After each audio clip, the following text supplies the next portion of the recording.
First things first, couple of things. Nifty has reached all-time high. As you can see here, Nifty has reached all-time high, but your portfolio has not reached all-time high. Correct? Why has your portfolio not reached all-time high? Sadly, because your portfolio is mainly mid and small cap. And if you're wondering that, Shashank, if this is going up, then the small cap also should go up, right? Technically, answer is no. In fact, Nifty has gone up, but small cap is really taking a massive beating. Now, all of you guys might be confused, saying that, Shashank, why is this the case? It should be doing well, but small cap is not doing well. In fact, small cap is 7% away from all-time high, whereas Nifty is currently at all-time high, right? So that is basically what the name of the game is. But why is this the case? I know some of you guys were asking that, Shashank, why is only large cap moving? Why is this not moving? And that has a lot to do with the historical average of Nifty 50 and Nifty small cap. So if you look at the Nifty 50's price ratio over, this is Nifty 50, okay? Nifty 50's PE ratio over the entire time of 2015 to now, you will see that most of the result is still below the median PE. As you can see here, it is still below the median. It's at 22.5, whereas the median itself is at 23.4. And this median is also screwed a lot because Zomato, which has a small allocation in the index, currently has approximately 1300 PE ratio, which is actually skewed the index quite a bit. So that is why you see that even after everything, Nifty is still undervalued. But the same story cannot be said to Nifty small cap. If you look at Nifty small cap's PE ratio over a period of time, you will see a very different approach. You will see that Nifty small cap is actually overvalued. And in fact, it is coming down to its valuation. It is now coming to correct. In fact, in 2022-23 years, it was very undervalued. And then now, and that is why we saw the rally of it having a lot of big PE re-rating. Now, if you see, it has gone about 30. So this is something that is very interesting for you to check as well, that Nifty small cap is still overvalued and the results that have come out in the market has not come out well. And that is what is creating this imbalance that you see right now with Nifty 50 and Nifty 500. Other couple of things I want to quickly mention to you guys. How many of you all saw the GDP data that came out in India? How many of you all saw the GDP data that recently came out? Do you guys remember that? Yeah. So the GDP data actually came out quite well. The GDP data came out at 8.2%, and I think a lot of people have become very happy about it that GDP data came, 8.2%. But for me, I don't know, something doesn't add up, only because the GDP came 8.2%, but the inflation came 0.25%, right? Inflation data suggested that the buying and selling activity in the country is very low, and that is why it is 0.25%. But the GDP data suddenly comes and says that the data is amazing and we're growing at a very rapid pace. So both of these things are not adding up. So that is one problem that even I'm seeing. Number two, another problem that I'm seeing, that why FIIs are not entering India right now is mainly because if you see across the world, do you know that dollar index has actually fallen down? The US dollar has actually lost its value quite a bit. All of you guys know this. If you don't know this, let me just quickly show it to you. This is the dollar index chart, and you can see that how the dollar has actually gone down quite a bit. Almost 15% the dollar has gone down. You guys know this, right? Dollar lost its value quite a bit. And because of that, you will see, if you do Euro USD, right? If you see Euro USD, 1 euro will now get you 1.16 USD. Right? So that means, look at this. Earlier, they were both 1:1, but now since the dollar has fallen, euro has become stronger. It has gone to 1.16. So euro has become much stronger. So if I give 1 euro, I'll get $1.16 back instead of $1 in the past. So yes, dollar went down. Same thing if I do pound to USD, you will see a similar approach. In the last 1 year, pound was also 1.24. Now pound to USD has become 1.35. So with the same pound, I can buy more stuff, right? But do you know, after all this, if USD has gone down, INR should go up, right? But the problem is INR also depreciated towards USD. So think about this. USD went down 15%, INR went down another 5%. Okay, so that is something that that is the main reason why you will see that a lot of FIIs have not come into the ecosystem right now. That is the main reason, and I'll show you one very nice. Second. Yeah, and that is why many people have not entered, the FIIs have not entered the Indian market yet, only because India's rupee is not doing very well. And in fact, there is also data that has come out that India rupee ended up as Asia's worst currency this year. Absolute worst currency this year was Indian rupee. Um, Again, this is because of multiple issues, because most of our revenue used to come from US, where people used to send money from US to India. So when they used to send money from US to India, they used to they should take their USD and sell USD and buy INR and send it to India. So India used to be doing better. With this trade war going on, the amount of USD entering our system has become less, and our currency has actually taken a massive hit. In fact, everyone else has done slightly better. We have taken the massive fall, and this is very interesting recent data. Apart from this, another data came out of IMF, which I think recently came out. If you look at IMF data that came out just few hours ago, so the IMF has International Monetary Fund has given a C grade rating for India's national account statistics. So they're saying that this new GDP series can't come fast. So they're saying this, 2011-12 we took as a base year should be rebased as soon as feasible, and they're not liking this new GDP data because it does not add up with a lot of other things, right? So good question here. If INR is cheaper, that should attract FIIs. No, man, because FIIs have dollars. So FIIs will take that dollar and come to India. They want INR to grow, right? Not INR to go down. Because if I give $1 today, I will get 100. Let's say I get 90 rupees. But tomorrow I have to take 99 rupees back to get my $1 again. That means even if I get 10% return, that 99 rupees, when I take it back, I'll still get the same $1.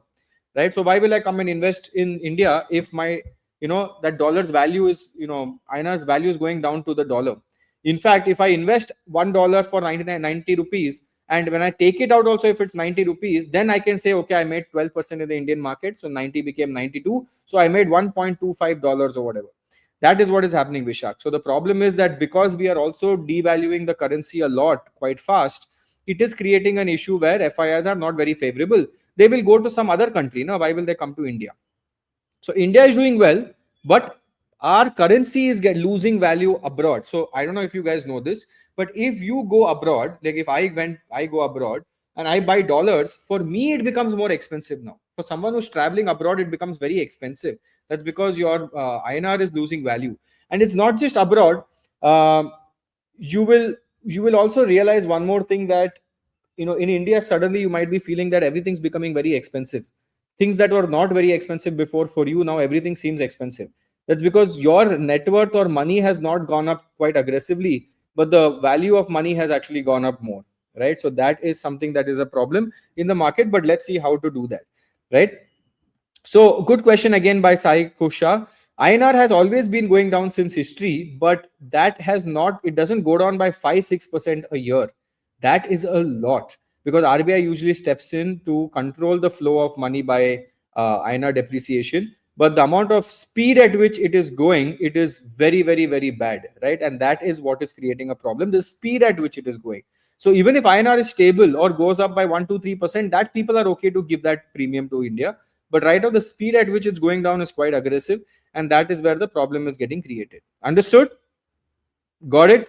So that is why you see Nifty is going up, mainly because all the DII money is going back into the Nifty 50 stocks, because Nifty mid cap and Nifty small cap are still slightly overvalued as of now, and it is not very great. But all of these, I would say, are also temporary issues, right? This is all issues that will be solved.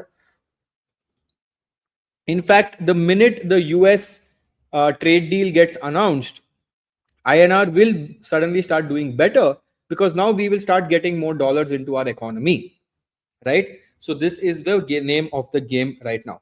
Okay.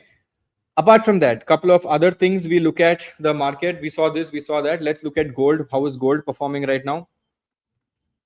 Let's see what is gold doing. Give me one sec.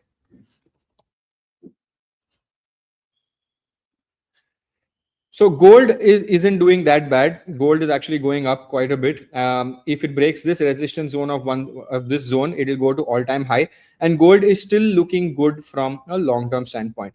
If you look at the US market also had a small fall. because of the whole Michael Burry and the fear that was created. But now US market has also come back into an upward momentum and it is going back up. Yes, things are overvalued. Yes, there is a bubble being created. Yes, there is circular economy going on. Everything is going to happen, but the market is still going up, and this usually happens. It doesn't break that easily, right? It will break over a period of time. Doesn't break that fast. Okay. What's the rationale with US market investment from India considering INR? I already gave that, Puneet.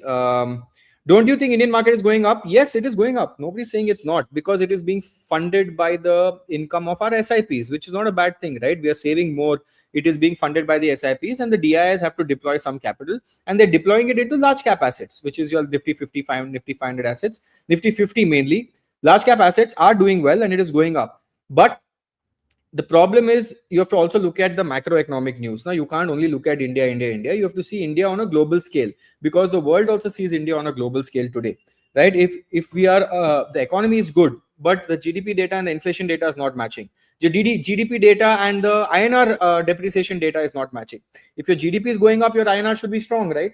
If you're one of the fastest growing countries, then your INR should be quite strong, or your inflation data should be quite good. So there are some gaps in this whole equation, which obviously I don't know the answer to. But because of that, the foreign investors might not find it comfortable to basically come in and invest in this valuation. You understood? Awesome. Yeah. And that's also what's been happening across the market as well. And if you see every market right now, whether it's mutual funds, whether it's any asset classes, whether it's small case, everyone has the same problem. The market has also been extremely choppy, right? What do I mean by choppy? It is going up and down like on seesaw. Look at this. Every time you think the market's in momentum, it comes down. Momentum comes down. Momentum comes down, right? It's been extremely choppy, and because of that, all the results and everything else in the market has also become very choppy. The result season was not bad. The result season was good, but we have to again wait and watch what is going to happen, right? Good question by Akshit. Don't you think that the market is going up back on triggered news and RBI rate cuts rather than natural tendency of other factors such as inflation? So no, I'll tell you the problem here, Akshit. With good question, very good question, because I like how you're thinking. So when the rate cuts happened, the rate cuts should spur inflation, right? The rate cuts should push the inflation, and the rate cuts should also push people to go and buy more houses, buy more homes. By the way, the data is suggesting that this is not happening. Even with the rate cuts, even with the tax cuts, even with all of that, people are just not spending. And that is the problem, right? You have tax cuts, you have interest rate cuts, but people are still not going and buying a house. Do you know why this is the case? Because suddenly homes have become expensive.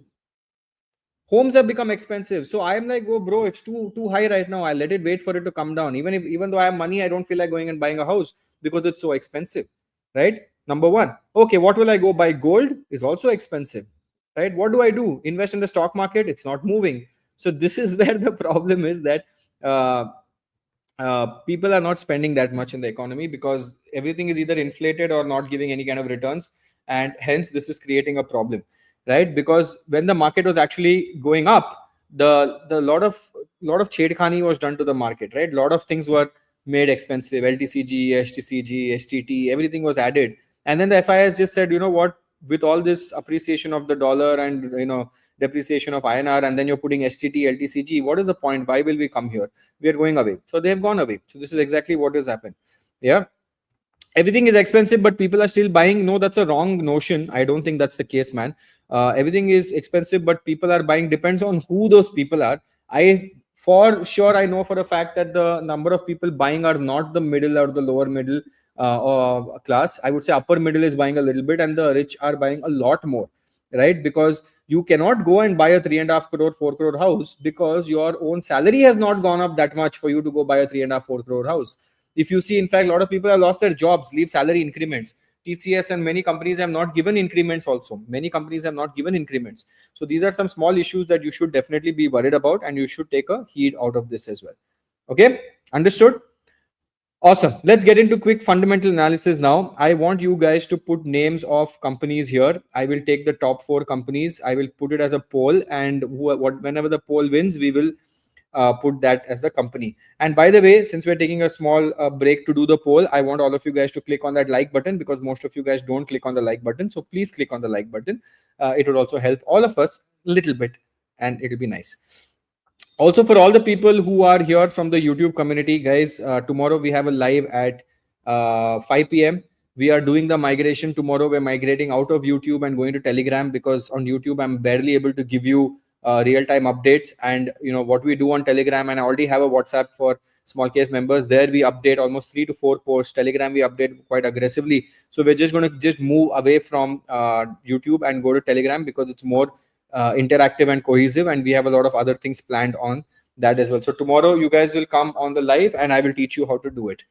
Okay, let's go with the poll. Let's take some names. Okay, let's take some names, guys. Come on and click on that like button. I see still now nobody's clicked on the like button. This is very sad. Okay, we can take one name. I got one name. I got two names. Come on, guys. Any other names? Oh, this is a nice name. Okay. I need one more name, guys.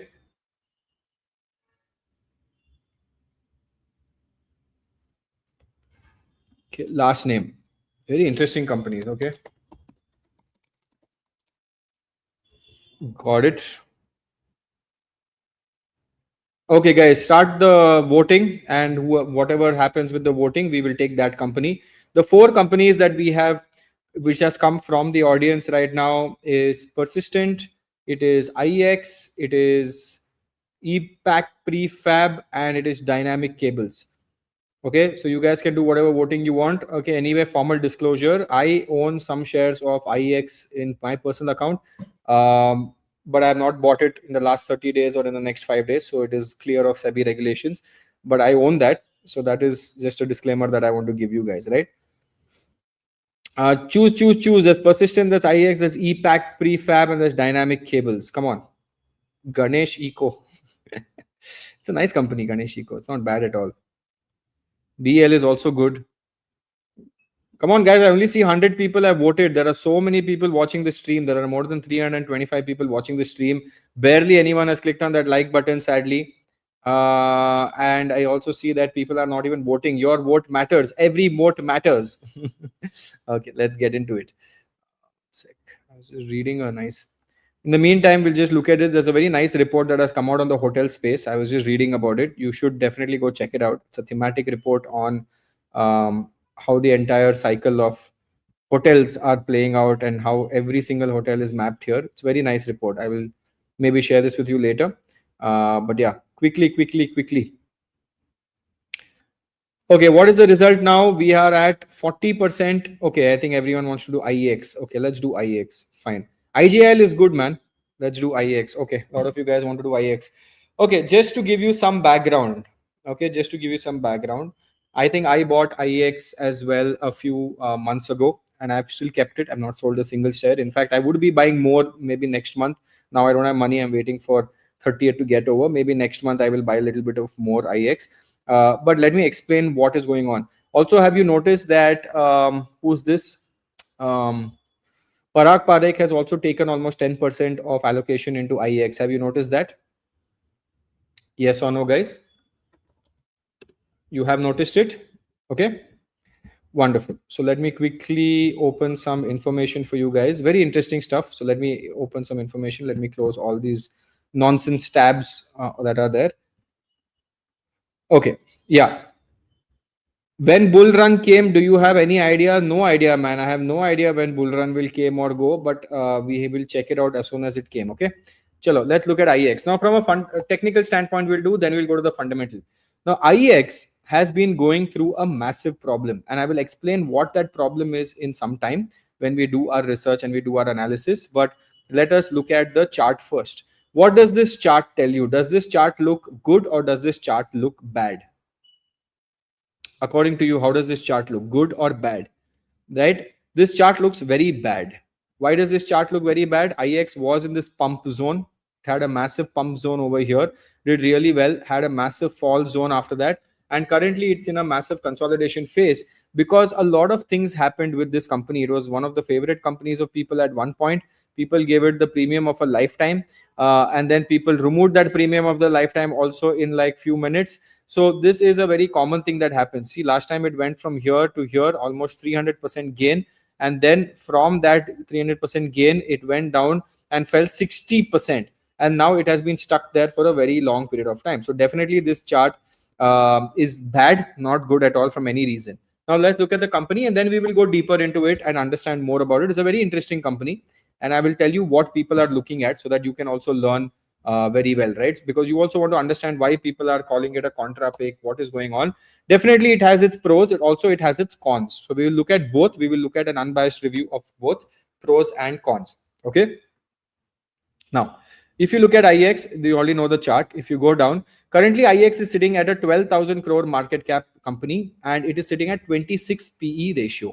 Okay. So that means it is undervalued. I mean, it's fairly valued. I would not say undervalued. It's valued well. And it is at 37% ROE. It has a dividend yield of 2%. And the industry P is around 60. So basically, if you look at the other peers in the market, if you look at BSE, you look at MCX, you look at NSC, they're all trading at 50, 60 times PE. This company is trading at 26 times PE. Looking at the revenue on a yearly to yearly basis, it is growing from 356 in the last 4 years. It has gone to 657. The profit has been growing. The net worth of the company has been growing. So whenever a company is growing, but the stock doesn't go up, it creates something known as a squeeze. Do you know what a squeeze is? It creates a small squeeze. That squeeze basically means that if the market is going, if the fundamentals are going up, but the stock price is down or going like this, it creates a squeeze. The squeeze is basically the P ratio squeeze comes in, where it starts becoming undervalued, and then suddenly it will blow up at one point. Okay, this happened with another company called SBFC. Same thing happened with SBFC, right? Regulatory overhang was there, it went away, and then it just went flying. Okay, so this is basically IEX. Now let us go and check what does IEX do. Okay, main question is what does IEX do? So all of you guys know what IEX is, right? Can somebody explain to me and tell me what is IEX? And I will explain this whole thing very deeply. But what is IEX? What do you think IEX does? Can you guys explain?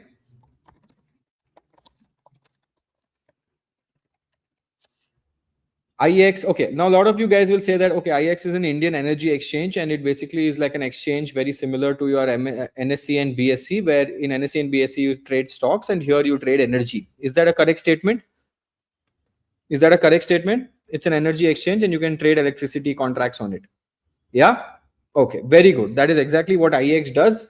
But that is just one part of what IEX does, because the people who don't read IEX will not know the second part and the third part and the fourth part of IEX.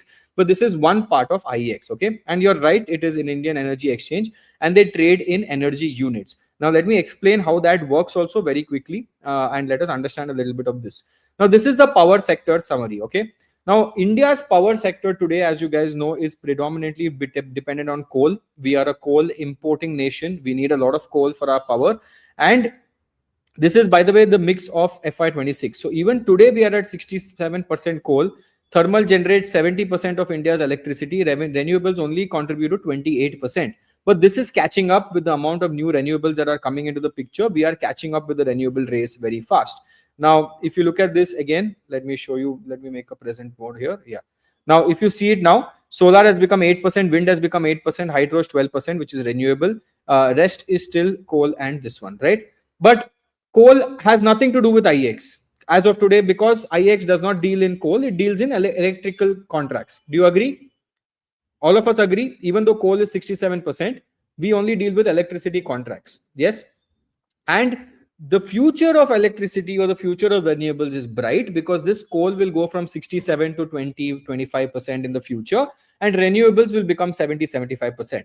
But for that to happen, it will take a lot of time for this to happen. Do we both agree to this? Yes or no? Time lagega iske liye. Instantly to nahi hone wala hai, right? We also have transmission, distribution, everything is there in our country. But this renewable energy mix has to go from 25%, it has to go to 75-80%. That is the difference over here, right? Oh, one sec.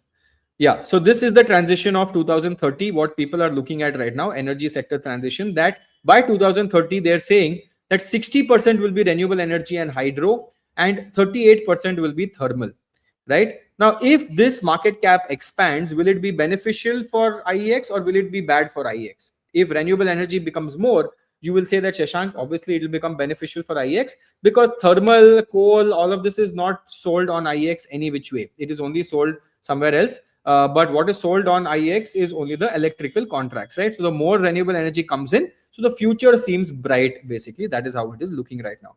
Okay. Now, coming to this, yes. Now, couple of things are changing in the market. Before that, let me explain to you how this entire system of electricity contract works on IEX. Okay. So let's say on IEX, let's say first there is somebody in Tamil Nadu who wants some kind of electricity. Okay. Somebody in Tamil Nadu wants some electricity. He goes on the IEX and he puts an order for this. Okay. Let me actually put it in a simple term so you guys can understand this. Let me open a notepad. Okay. First of all, there is IEX that trades electricity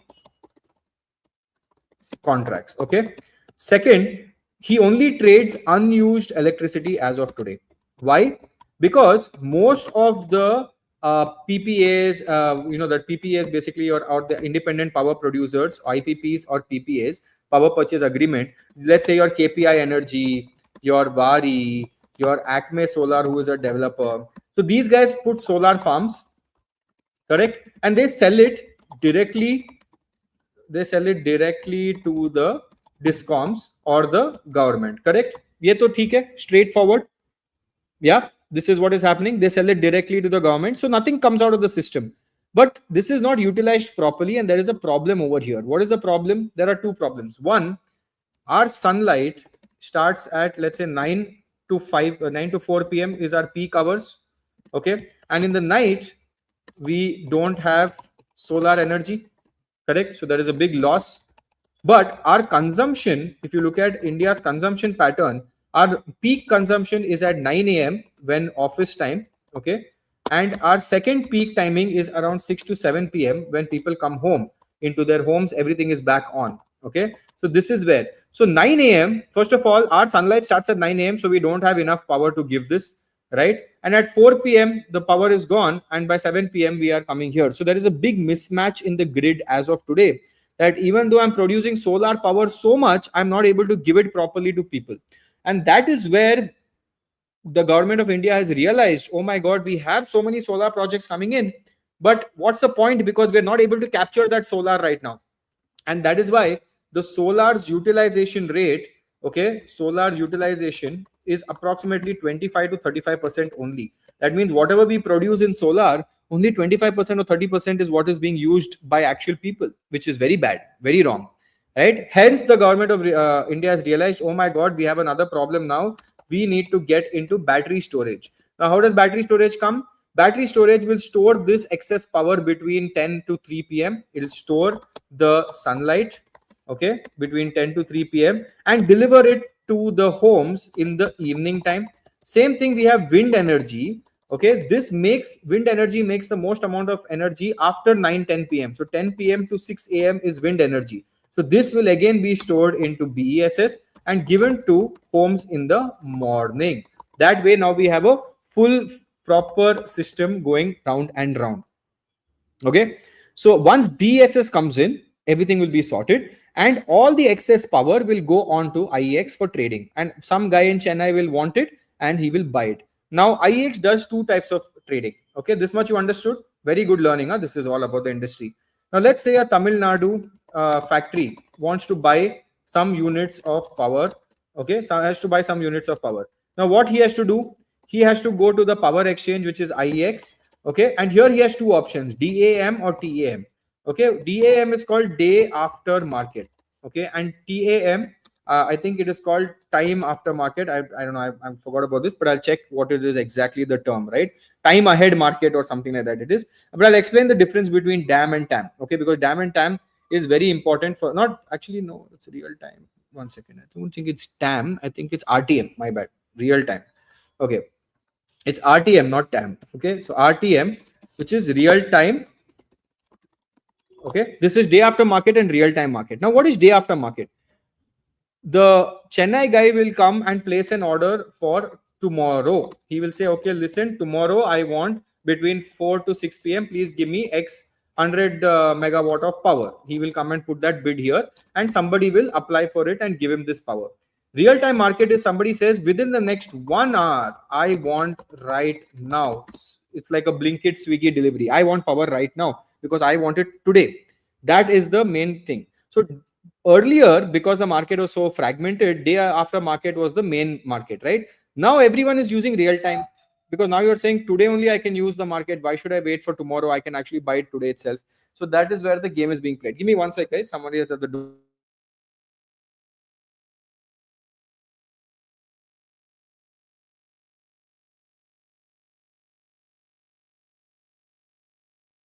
Yeah.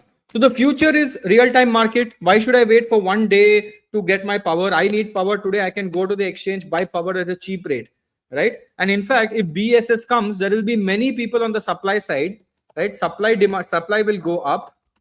Okay, price will go down, and many buyers can buy more power at cheap rate. IEX comes in over here, does not care who's buying, how much they're buying. They charge 0.5 paisa per unit traded. That's it. So more trades, less trades, they make money. That is how it works today. So DAM and RTM. Okay, you understood it till now? Any doubts, any questions here? It's a beautiful game of market. Huh? So in fact, with BESS coming in, the remaining solar power that is there will also get captured into IEX. So that becomes a very big trigger going forward. Till now we understood. But now I'll tell you where the problem came in. Okay, the problem came in when market coupling, why it fell down. Okay, now I'll talk about what market coupling is. IEX has 95% market share. That means if anyone wants to go and buy or trade anything in electricity, they have to go to IEX only. Why? Because IEX has the buyer, IEX has the seller, and IEX has price discovery. Because so many buyers and sellers are there, you get a better rate. If people have less buyers and less sellers, the spread will be too big, right? The buying selling rate won't be nice. Now, what the government, now obviously they had 95% market share, so the CERC, okay, that's the central body, they did not like this. So they said there are two more exchanges, PXIL and HPX or something, HPL or XPX. They said we will create something called as market coupling. Market coupling means this price discovery part, we will not let IEX do it. CRSC, or not CRSC, actually it will be Grid India. CRSC said Grid India, a new entity, will do the market discovery. That means market discovery is gone.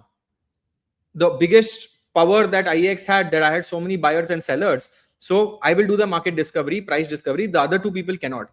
Now I can go to any exchange, whether it's IEX, whether it's PXIL, whether it's HPX. I will get the same price, which is, let's say, 50 rupees for the same contract. It won't be different. Earlier, it was different on each exchange. Now it is the same price. So that is why the stock price fell a lot. But market experts believe that, boss, price discovery is taken out. That is fine. But 95% of the buyers and sellers are still on IEX. They already have accounts on IEX. If the price is the same with PXIL and other companies, then a guy who's already using IEX, why will he go anywhere else? It's like saying I trade with NSE. Why will I go to someone else, TSC, tomorrow if he comes, if he's giving me the same rate? So that is where the mispricing of the market has taken place over here. People believe that market coupling will end the dominance. Some people are saying, okay, chalo, people might go and buy here. Even if they go and buy, IEX will go from 95% to 75%. Even if it goes from 95% to 75%, it is still better. Correct? It is still better. It is not bad. But the stock has fallen 60%. So that fall of 60% versus what is the reality is not matching. Now, here comes the twist in the game. The market coupling, which is price discovery, has come for the day ahead market, not for the RTM market. Okay, it has come for the day ahead market, not for the RTM. They said RTM will do later. First, we'll figure out what is happening with day ahead market. And if you look at the day ahead market, earlier, what is called as DAM, right? Earlier, DAM was the most, most volumes was coming from DAM for IEX. because everyone wanted money, power, and power used to take one day later. But when you launch an instant service, you will not do Amazon Prime 2-day delivery. You will do Blinkit 10-minute delivery, right? So the DAM only, the market coupling only came on DAM. Now, if we go back to IEX product mix, you will see that DAM was 35%, RTM at this quarter has become 36%, and they've written it. RTM continues substantial growth of 40% year on year. RTM share overtakes DAM for the first time ever. So the whole reason why this entire product fell, whole reason why the share fell 60% was because of market coupling on DAM. But DAM is only 35% and it's going down. It is not going up. And that is why you see Parag Parikh and many people are going and buying this, because the thesis is not correct. Okay. And what does the IEX do? They basically they did 67.6 billion units of electricity volumes. They'd also sell certificates. 13% of their revenue comes from certificates. And TAM is also there. That's what I was thinking. Where did I read about TAM? But RTM is the main game. And if we go more, we will see more little bit closer. Okay, let's go down. And I'll show you some very interesting things also. One is the, as you know, this is the demand rising. Demand rising is fine. Okay, I'll just show you the important stuff. Yeah, so BESS is coming, and BESS will come and take the non-peak to peak hours gap. That is also there. That will also be coming into this. Oh, by the way, the government of India has made a rule. Every unused energy unit across the solar or renewable space, every unused electricity unit has to go on an exchange. It can go on any exchange, but it has to go on an exchange. I'm trying to find where that new rule has come in, but they have basically done a rule where it says every unused power has to go on the exchange, compulsory. So that means whatever is pending in the market has to come on the exchange. It can go to IEX, it can go to PX, whoever it can go to, but it has to come on the thing, right? So that is the beauty of this game. Now, one second. One second. Apart from that, what else is happening with IEX? IEX has started trading electricity derivatives on MCX. You might have seen on MCX now, people can buy futures and options of electricity on MCX. But MCX and IEX have a tie-up that anytime somebody trades on MCX, the MCX has to pay something to IEX. Okay, so that is basically what it looks like. Now, I'll come to that later. Yeah, so this is how they make money. 80% of the revenue comes from transaction fees. We'll go into the financials later, actually. But you understood these two things, RTM and DAM, right? Now, very good question. Puneet is saying, what if they regulate RTM next very soon? Absolutely correct question. That is why the market got scared. That once DAM is over, right, RTM will start soon. Puneet, absolutely correct. You're absolutely right. But there is something that people missed out a lot. Market coupling is not a new phenomenon. It has happened in Europe. It has happened in US. It has happened all across the world. You know how long it took for them to do market coupling in Europe? It took them 7 to 8 years, by the way. Now, for that, we will have to go into another beautiful thing called the conference call. I don't know how many of you will read this, but I'll show you the conference call, and I'll show you something very interesting here, because somebody asked this exact question to the management. Okay. And I'll show you the fun part here. See, the CRC has issued an order on implementing market coupling on 23rd July, and they said they will do it in the day ahead market. This is to be done by January 2026. When is January 2026? Literally a month and a half later, this has to go live. This day ahead market has to go live on Jan 2026. And then it mentioned that coupling of RTM will also be considered at a later stage, right? The order also talks about running a shadow pilot for term ahead market, which is not RTM, that TAM, right? All of this is going to happen. Okay, just remember this, that Jan 2026 is when this is supposed to happen. Now, if I go down, I was just sending it to my team recently. Somebody asked, Satyanarayan Goel has asked a question. With regard to status of market coupling, we are not aware of any developments, because what we understand, we're working for some details and Grid India has to link with everyone. So what is happening? And the management replies, we are not contacted by the regulator of Grid India, regulator or Grid India for any software. There is still no contact for them. So whatever this 2026 is going to happen, that game has not even started. That game has not even started. that 2026 they said no कि अभी करना है आपको 2026 तक ready. They've not even started because the government realized that it's too complicated to do it and it's not very easy to do this as well, right? So that became an issue. Now coming to financials, before we go into financials, okay, last we'll do financials. One, these two you understood.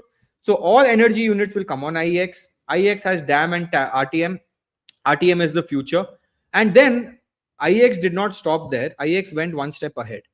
They said we are now going to start three more things. One, they've started IGX.